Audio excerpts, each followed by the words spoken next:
Mahabharata 7. 3. Itinatag ni Varaha ang sistema ng pagsamba sa mga ninuno. Sinabi ni Vaisampayana na si Narada, ang anak ni Brahma, ay naglingkod sa Panginoon sa itinakdang oras at nagsagawa ng pagsamba sa mga ninuno. Nang maglaon, tinanong siya ni Narada, ang panganay na anak ni Dharma, o mga mararangal na pantas. Sino ang iyong sinasamba sa paglilingkod sa Panginoon at sa paglilingkod sa mga dukha at dukha? O mga mararangal na pantas, sabihin mo sa akin, kapag dumating ang takdang panahon, sino ang iyong sinasamba? Ano ang magiging resulta? Sumagot si Narada, sinabi mo na noon pa na dapat gampanan ng tao ang sagrado at walang hanggang relihiyosong tungkulin ng pinakamataas na kaalaman at pinakamataas na pagsasakripisyo sa sarili. Sa salitang ito, lagi akong sumasamba sa walang kamatayang mga Diyos ng langit. Noong nakaraan, si Brahma, ang ama ng Sansinukob, ay ipinanganak mula sa kanya. Ipinanganak niya ang aking ama, ang Panginoon. Sa pamamagitan ng kanyang kalooban, ako ay isinilang bilang kanyang kataas-taasang sinasamba, si Bharatikana na aking sinasamba. Ang ama, ina, at ama ay nagsasabing, ang mga ama ay sumasamba sa kanilang mga anak na lalaki. Sinabi ni Narayana na noong ang mundo ay napapaligiran ng dagat. Ang mundo ay nasa bingit ng pagguho. Nag-transform si Govinda bilang isang baboy at nagmamadaling binuhat ito. Inilagay ng kataas-taasang nilalang ang lupa sa isang angkop na lugar, tinakpan ang kanyang katawan ng tubig at putik, at inilaan ang kanyang sarili sa makamundong kasiyahan. Nang dumating ang oras ng pagsamba at lumubog ang araw, inilagay niya ang 3 Diyos-Diyosan sa mga haligi at inilagay sa lupa. Sa pamamagitan ng pagpapakita ng kanyang sarili sa mga idolo na ito, naisakatuparan niya ang gawain ng kanyang ama. Ang 3 idolo na ito ay ipinaglihi ng anak sa sinapupunan. Ang taba at semolina, na nabuo mula sa init ng katawan, ay walang epekto. Pagkatapos ay bumaling siya sa pagsamba sa mga idolo na ito. Nang maglaon, itinatag ni Sri Hari ang kanyang dharma. Sinabi niya, Ebanghelyo ng Sanlibutan, ako, isang santo, ay nagpasya na lumikha ng pagiging ama. Habang iniisip ko ang landas tungo sa pagiging ama, ang 3 katawan na ito ay nahulog sa lupa. Ito ay mga ama. Ang 3 walang anyo na mga Diyos-Diyosan ay mga katawan. Kayo ay dapat na tawaging walang hanggang ama ng mundo. Dito, ako ay dapat na tawaging ama, ang dakilang ama, at ang dakilang ama ng 3 Diyos-Diyosan na ito. Sino ang mas dakila kaysa sa akin? Ako ang ama ng mga ama. Ako ang dahilan, sabi ni Taurus, ang Diyos ng mga Diyos. Nag-alay siya ng mga hain, nanalangin sa bundok Baraha, at nanatili doon. O Brahman, ito ang utos ng Panginoon. Sinasamba ka ayon kay Vrishkepi, ang ama, ang mga Diyos, ang guro, ang mga bisita, ang mga toro, ang 2 mukha na Diyos. Ang mga sumasamba sa lupa sa kanilang mga kilos at salita ay sumasamba kay Lord Vishnu. Ang Diyos na ito ay naninirahan sa katawan ng lahat ng nabubuhay na nilalang. Si Sri Hari, ang Diyos ng kaligayahan at pagdurusa, ay katumbas ng lahat ng nabubuhay na nilalang. Ang Shruti ay nagpahayag kay Narayana bilang ang dakila at lahat-lahat na espiritu. 4. Ang wakas ng epiko ng Narayana. Sinabi ni Vaisampayana, O Janmejayana. Nang marinig ito, si Narada ay naging malalim na nakatuon sa Panginoon sa pag-iisa. Matapos manatili sa ermita ni Narada sa loob ng 1,000 taon at maparinig ng mga kwento ng Panginoon. Nakilala niya ang walang kamatayang hari at hindi nagtagal ay pumunta siya sa bundok kung saan matatagpuan ang kanyang ermita. Si Narada ay nagsasagawa ng masigasig na penitensya sa parehong ermita. Ang kanyang 2 anak na Pandava, na pinagkalooban ng walang hanggang kapangyarihan, o hari, na sumasalungat sa walang kamatayang Vishnu, ay dinalisay mula pa noong marinig nila ito. Wala sila sa anumang mundo, kahit sa mundong ito. Ang kanilang mga ninuno ay dapat na gumugol ng maraming taon sa impyerno. O, pinakamahusay, ang Vishnu ay dapat ituring bilang isang kaluluwa. Ito ang katotohanan. Ang aming guro, ang anak ni Kantavati, ay nagsabi sa akin tungkol sa dakilang immortal na kaluluwa. Natutunan ko ito mula sa iyo, at sinasabi ko ito sa iyo. Natanggap din ni Narada ang lihim na relihiyong ito mula kay Narayana mula kay Jagannath.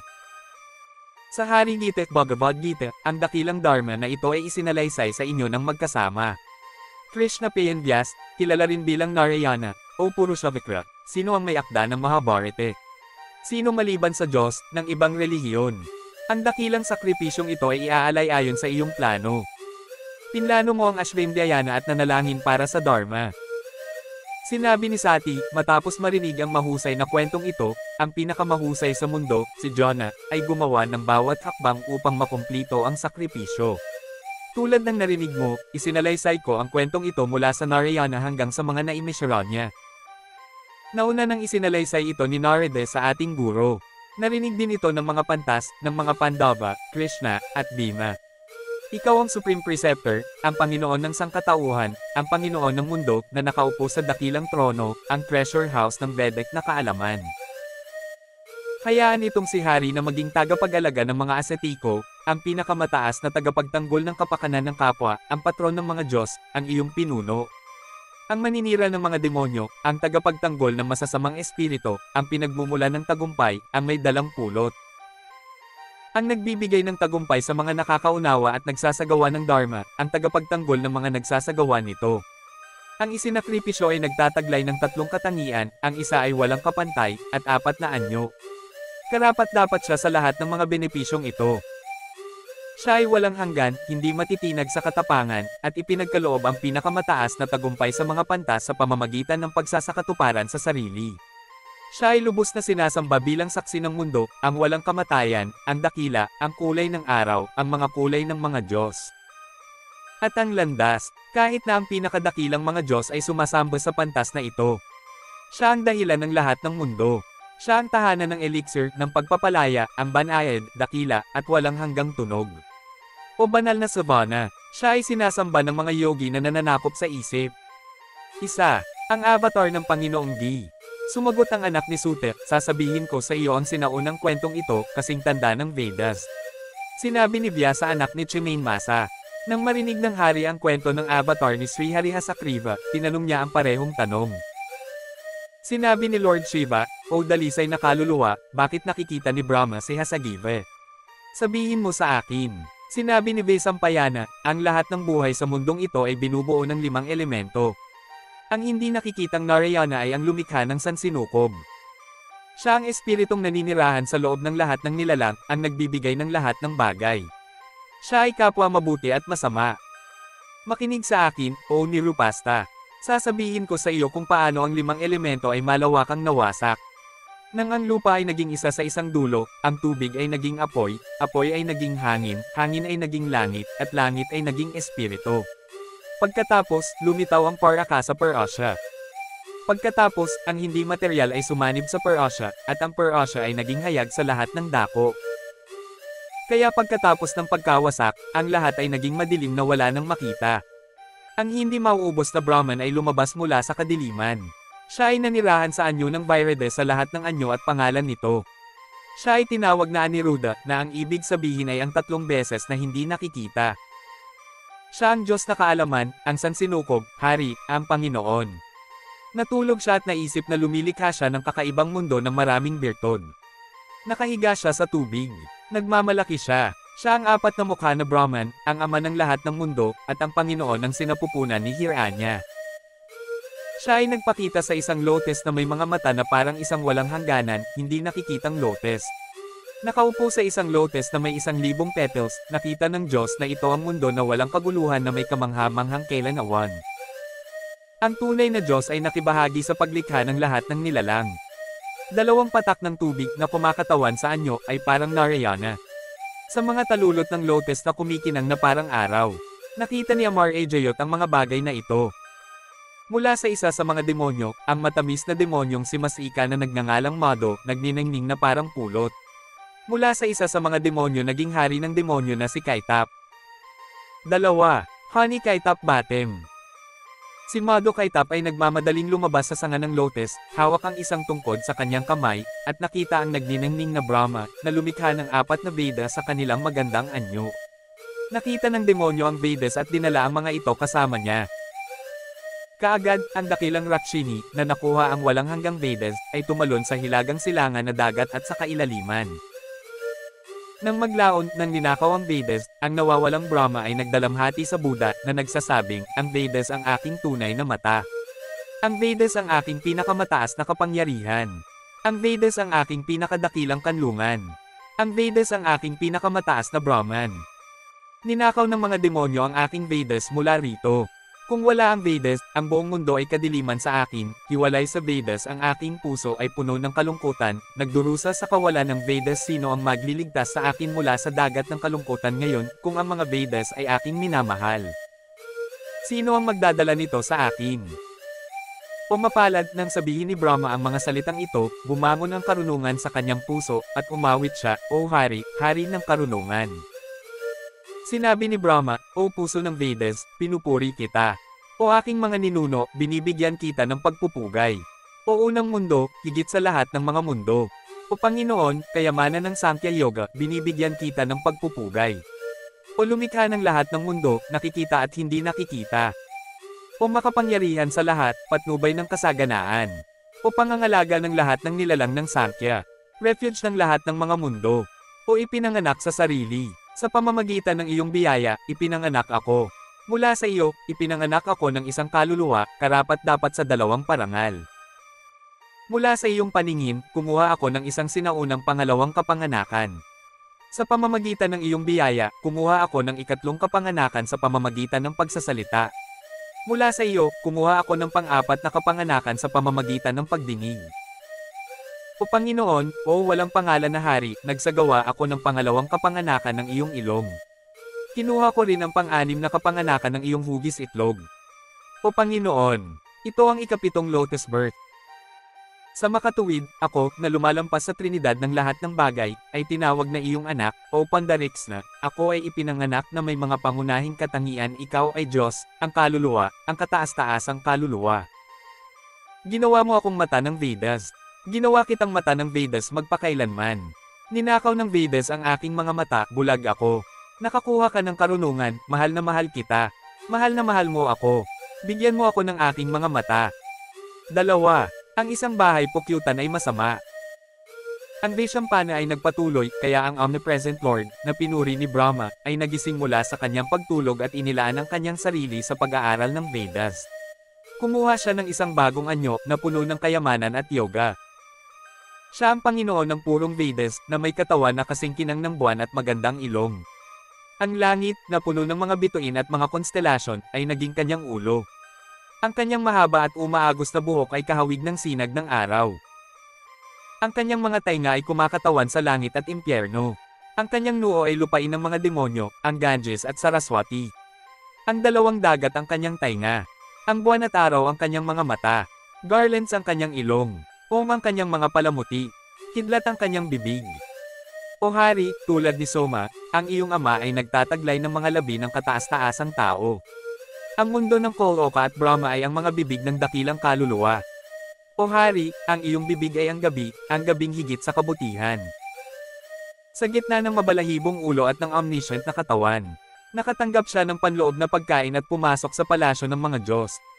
Matapos makapasok sa palasyo ng mga Diyos at magsagawa ng penitensya, inawit niya ang audit, isang himig ng utos, na sinasabayan ng himig ng disyerto at ang mga birtod ng lahat ng buhay. Naging maganda, malambing, at sagrado ang himig. Ang dalawang demonyo pagkatapos ay naggapos ng oras at inilagay ang Vedas sa Rasaka, pagkatapos ay nagmadali patungo sa tunog. Samantala, kinuha ni Hashiroda ang lahat ng Vedas mula sa kailaliman at ibinalik ang mga ito kay Brahma, na nagpanumbalik sa kanila. Inilagay sila ni Hashiroda sa hilagang silangang dagat, na kalaunan ay naging templo ng Vedas. Pagkatapos ay mabilis na nakarating si Mudokaidepada sa lugar kung saan itinatago ang mga Vedas. Nakahanap siya ng espasyo at nagmamadaling lumabas sa putikan. Nakita niya ang parehong tao, walang pinsala at kumikinang na parang puting buwan. Siya ay sumilong sa yoga ng pagtulog na iniisip ang isang katawan ng tubig na napapalibutan ng isang garland ng apoy, at dalawang Denvantara, nagliliwanag at dalisay sa kagandahan, na nakangiti sa kanya. Parehong humanga sa biyaya ng hari at sinabing, tingnan mo, nakahiga dito ang lalaking pula ang pisngi. Tiyak na ninakaw niya ang Vedas sa tubig. Sino ang lalaking ito? Bakit siya natutulog na parang ahas? Binalaan nila si hari. Nang malaman niyang dumating ang Diyos para makipaglaban, naghanda siya para sa labanan. Biglang sumiklab ang digmaan sa pagitan nila ni Narayana. Upang payapain si Brahma, pinatay ni Madhusudana si Madukaidapitta, ang lalaking pilak ang buhok.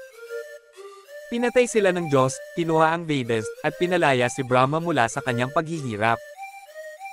Nang maglaon sa pamamagitan ng biyaya ni Hari, tinanggap ni Brahma ang Vedas at nilikha ang buong mundo, ang tirahan ng lahat ng nabubuhay na nilalang. Nang magkaroon ng kaalaman na kailangan para sa paglikha, bumalik si Brahma sa kanyang lugar ng kapanganakan. Ang dalawang demonyo, sa kanilang mabangis na pagkakatawang tao, ay pinalamutian ng anyo ng Hayagriva, habang ang mapalad na hari ay kinuha ang kanyang orihinal na anyo at ipinang-aral ang Dharma. Ang anyo ng Hayagriva na ito ay kilala sa Puranas at ito ay isang pagpapala. Ang isang Brahman na nakikinig dito at naaalala ito araw-araw ay hindi mawawala ang kanyang kaalaman. Sa pamamagitan ng pagsamba kay Hayagriva, napag-aralan ng tama ng mga pantas na Panchala ang sinaunang Vedas. O Hari, sinabi ko sa iyo ang tungkol kay Hayagriva. Puranas o Vedas. Binabago ng Diyos ang kanyang sarili ayon sa kanyang gawain at ipinakikita ang kanyang sarili sa anumang anyo na gusto niya. Ang taong mayamang ito ay ang kayamanan ng Vedas. Ang taong ito ay ang kayamanan ng ascetisismo. Ang mundo ay yoga. Ang Sankhya ay ang pinakamataas na pag-ibig ng Brahman. Ang Vedas ay kay Vishnu. Ang sakripisyo at pagmamahal ay kay Vishnu. Ang penitensya ay kay Narayana, ang mahirap na landas ay kay Narayana, ang katotohanan ay kay Narayana, ang karma ay kay Narayana, ang perpektong landas na patungo sa hindi nasirang landas ay sa Narayana. Ang paikot-ikot na landas ay sa Narayana, ang halimuyak ng lupa ay kay Narayana, ang lasa sa bibig ay kay Narayana, ang anyo sa apoy ay sa himpapawid, ang hawakan ay ng Narayana, hindi mauubos na mga katangian, oras at mga bituin, ay kay Narayana, ang banal na ranggo, Sri Lakshmi, Samkhya. Yoga ay kay Narayana, Purusha, Ather, kalikasan, Kriya, at Diyos ay kay Narayana. Ang katawan, ang banal, ang mga instrumento, ang pangunahing aksyon, ang ikalimang Diyos, ang limang aksyon na ito ay sanhi, lahat ay debosyon kay Hari. Ang sinumang nagnanais na mag-aral ng pilosopiya ng may kumpletong konsentrasyon, ang kanyang layunin ay Hari. Ang dakilang yogi, si Narayana. Ang Narayana ay ang landas ng Brahma, ang mundo, ang dakilang Diyos, at ang mga monghe. Alam ni Kesava ang isip ng mga ordinaryong tao, ngunit hindi niya alam ang sariling isip. Sa bawat pag-iral, mayroong Vishnu, ang banal na practitioner, ang nagbibigay, at ang dakilang ascetico. Siya ang kanlungan ng lahat ng nilalang, sapagkat siya ay nananahan sa lahat ng nilalang.